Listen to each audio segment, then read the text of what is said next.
தேர்தல் விடுமுறை முடிந்து தென் மாவட்டங்களில் இருந்து மக்கள் ஒரே நேரத்தில் சென்னை திரும்பியதால் செங்கல்பட்டு அடுத்த சிங்கபெருமாள் கோயில் பகுதியில் கடும் போக்குவரத்து நெரிசல் ஏற்பட்டது.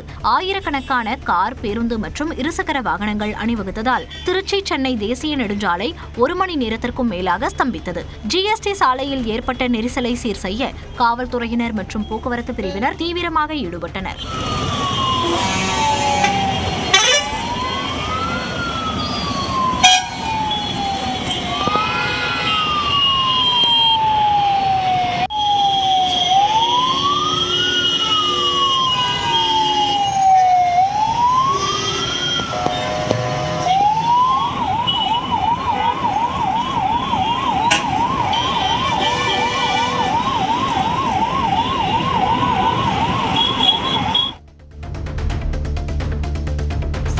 தேர்தல் முடிந்து பொதுமக்கள் மீண்டும் சென்னை திரும்புவதையொட்டி தாம்பரம் மாநகர் பகுதிகளில் போக்குவரத்து மாற்றங்களை காவல் ஆணையரகம் அறிவித்துள்ளது. அதன்படி இன்றும் நாளையும் தென் மாவட்டங்களில் இருந்து வரும் கனரக வாகனங்கள் செங்கல்பட்டு, ஒரகடம் மற்றும் ஸ்ரீபெரும்புதூர் வழியாக திருப்பிவிடப்படும். இதேபோல் புதுச்சேரி மற்றும் டெல்டா மாவட்டங்களில் இருந்து வரும் பயணிகள் நெரிசலை தவிர்க்க OMR மற்றும் ECR சாலைகளை பயன்படுத்துமாறு அறிவுறுத்தப்பட்டுள்ளனர். சட்டப்பேரவை தேர்தலில் வாக்களிக்க சொந்த ஊர்களுக்கு சென்ற மக்கள் விடுமுறை முடிந்து சென்னை திரும்பியதால் பரனூர் சுங்கச்சாவடியில் வாகனங்கள் அணிவகுத்து நின்றன. வாகனங்கள் அடுத்தடுத்து வந்த வண்ணம் இருந்ததால் சுங்கச்சாவடியை கடக்க காத்திருக்கும் சூழல் உருவானது.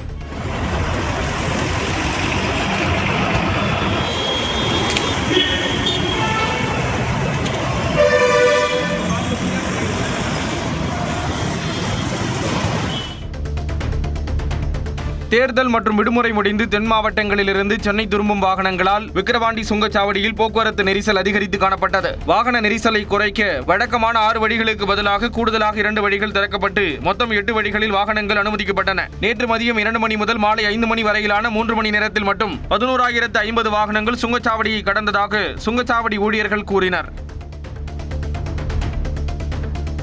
தேர்தல் மற்றும் தொடர் விடுமுறை முடிந்து சென்னை உள்ளிட்ட பணிபுரியும் நகரங்களுக்கு திரும்பும் பொதுமக்களால் நெல்லை ரயில் நிலையத்தில் 3வது நாளாக கூட்டம் அலைமோதியது. நாகர்கோவிலில் இருந்து தாம்பரம் செல்லும் அந்தியோதயா விரைவு ரயிலில் இருக்கைகளை பிடிக்க பயணிகள் முண்டியடித்து ஏறி மிகுந்த சிரமத்திற்கிடையே பயணத்தை தொடர்ந்தனர்.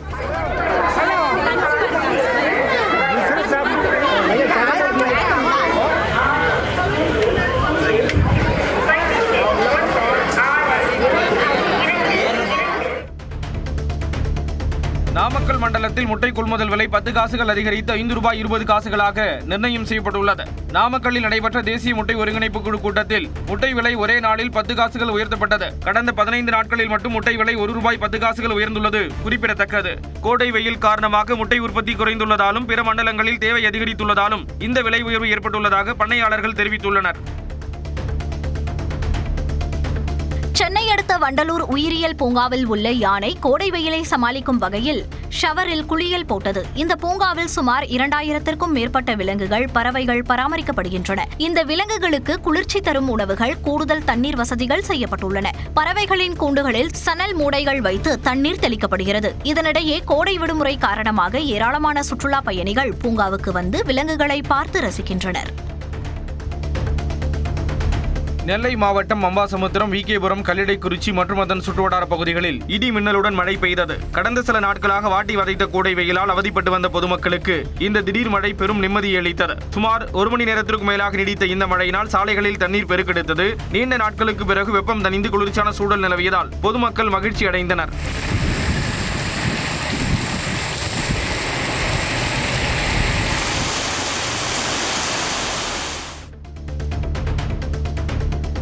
சித்ரா பௌர்ணமியொட்டி திருவண்ணாமலை அண்ணாமலையார் கோவிலில் கிரிவலம் வர உகந்த நேரத்தை கோவில் நிர்வாகம் அறிவித்துள்ளது. ஏப்ரல் 30ஆம் தேதி வியாழக்கிழமை இரவு 9:52 மணி தொடங்கி மறுநாள் மே 1ஆம் தேதி இரவு 11 மணி 8 நிமிடங்கள் வரை சித்ரா பௌர்ணமிக்காக கிரிவலம் செல்லலாம் என்று தெரிவிக்கப்பட்டுள்ளது.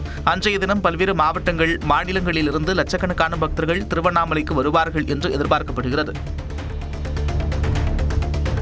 கோடை வெப்பத்திலிருந்து தப்பிக்க கோயம்புத்தூர் மாவட்டம் பொள்ளாச்சி அருகே உள்ள ஆழியார் ஆற்றில் நூற்றுக்கணக்கான சுற்றுலா பயணிகள் குவிந்தனர். ஆழியார் அணை, சிறுவர் பூங்கா மற்றும் ஆற்றுப்பகுதியில் சுற்றுலா பயணிகள் குடும்பத்துடன் நேரத்தை செலவிட்டனர். ஆற்றில் இறங்கி குழந்தைகளுடன் உற்சாகமாக குளித்தும் செல்ஃபி எடுத்தும் மகிழ்ந்தனர்.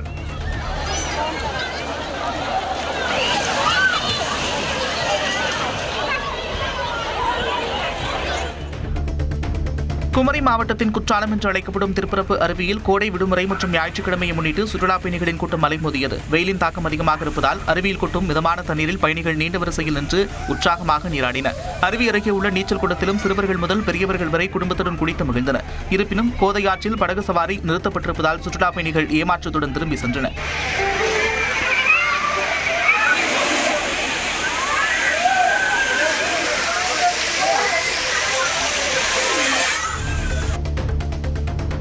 நெல்லை மாவட்டம் அம்பாசமுத்திரம் அருகே உள்ள அகஸ்தியர் அருவியில் கோடை வெப்பத்தை தணிக்க ஏராளமான சுற்றுலா பயணிகள் குவிந்தனர். கோடை விடுமுறையையொட்டி தமிழகம் மற்றும் வெளி மாநிலங்களிலிருந்து ஆயிரக்கணக்கானோர் தங்களது குடும்பத்தினருடன் வருகை தந்து அருவியில் ஆனந்த குளியலிட்டு மகிழ்ந்தனர். நாங்கள் லீவ் வெக்கேஷனுக்காக ஃபேமிலியோட வந்திருக்கோம். இங்கே ரொம்ப அடிக்கிற வெயிலுக்கு இங்கே ரொம்ப அழகாக இருக்குது, நல்லா இருக்குது, சில்லுன்னு இருக்குது. ஆனால் என்ன ஒன்றுனா இங்கே வர போக்குவரத்தில் உள்ள சாலைகள் மட்டும் சரி பண்ணால் இன்னும் நல்லா இருக்கும்.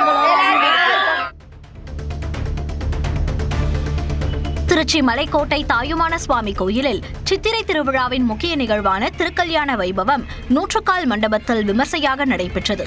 வேத மந்திரங்கள் முழங்க தாயுமானவர் சுவாமி மட்டுவார் குழல் அம்மையாருக்கு தாலி சூட்டும் நிகழ்வில் ஆயிரக்கணக்கான பக்தர்கள் கலந்து கொண்டு தரிசனம் செய்தனர். விழாவின் சிகர நிகழ்ச்சியான பெரிய தேரோட்டம் வரும் 29ஆம் தேதி நடைபெறவுள்ளது குறிப்பிடத்தக்கது.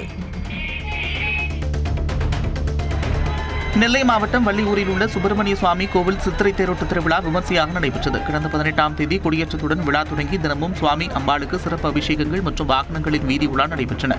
இதன் 9ஆம் நாள் நிகழ்வான தேரோட்டம் சிறப்பாக நடைபெற்றது. பக்தர்கள் அரோகரா கோஷம் முழங்க தேரை வடம்பிடித்து இழுத்தனர்.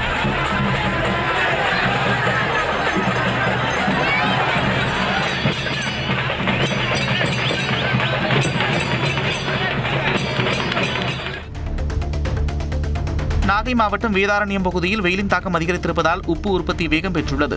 அகஸ்தியன்பள்ளி, கடினவயல், கோடியக்காடு உள்ளிட்ட பகுதிகளில் சுமார் 9000 ஏக்கரில் உப்பு உற்பத்தி நடைபெறுகிறது.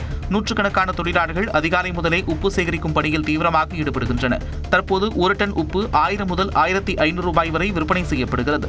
இந்த ஆண்டு உப்பு உற்பத்தி சுமார் 6 லட்சம் மெட்ரிக் டன்னை எட்டும் என்று உற்பத்தியாளர்கள் நம்பிக்கை தெரிவிக்கின்றனர். நீலகிரி மாவட்டத்திலும் கோடை வெயிலின் தாக்கம் அதிகரித்து வரும் நிலையில் மசனகுடி ஆற்றில் குரங்குகள் உற்சாகமாக குடியிலிட்டு வருகின்றன. ஆற்றுப்பாலத்தின் தடுப்பு சுவர் மற்றும் மூங்கில் மரங்களிலிருந்து குரங்குகள் ஒவ்வொன்றாக தண்ணீரில் டைவடித்து குதித்து நீந்தி விளையாடும் காட்சிகள் காண்போரை கவர்ந்துள்ளது.